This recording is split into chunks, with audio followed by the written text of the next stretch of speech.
survived, and I've written about it, but I can't get past some skepticism there, because but Detroit's bankrupt. What to you, to both of you, does this bankruptcy mean? Is it an opportunity? And if so, what's the likely scenario to result from this bankruptcy? Once the city's graduated, as it were? I'm wearing a shirt that says opportunity in Detroit, so there's definitely I see it as an opportunity. There's definitely an opportunity.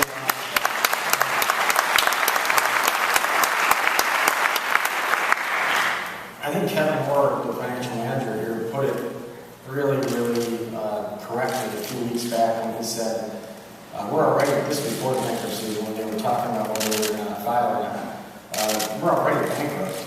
I mean, you can, just because you file bankruptcy, that's a formal legal sort of rubber stamp thing. I mean, we were bankrupt already, and probably if you looked at our balance sheet, looking towards balance sheet, that was probably the case for many, many years. I don't know exactly how many years. So I think really this was just a formal manifestation of what already was taking place, and it's the beginning and the end. The beginning and the end of the bad financial issues. There's no question we come out of bankruptcy.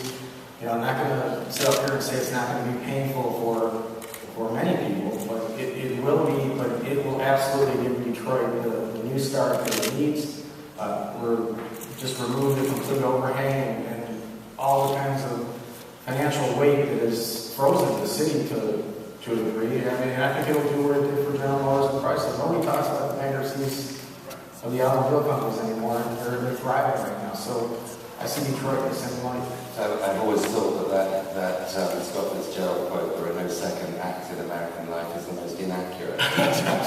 Quote. Presumably you see this. Well, I worked through the Washington, D.C. receivership back in the mid-'90s, and that was a fundamental reset because A, it got the fiscal house in order, B, it made government efficient and capable and competent again.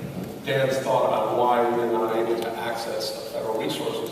But third, we should remember that cities, unlike the federal government and unlike state governments, are not governments. Cities are networks. Cities are networks of institutions, companies, universities, entrepreneurs, philanthropy. And I think what you've seen in Detroit over the past 5 years in particular is the network beginning to work together. They can always do things by themselves, but when they come together, they can make the kind of sizable investments and frankly then lead the government to make other investments. And that's what we found when we tracked the federal funding. FHA, FPA, Exim, they're following the investments of the core because that's where you have market momentum and that's where your assets, attributes, and advantages are disproportionately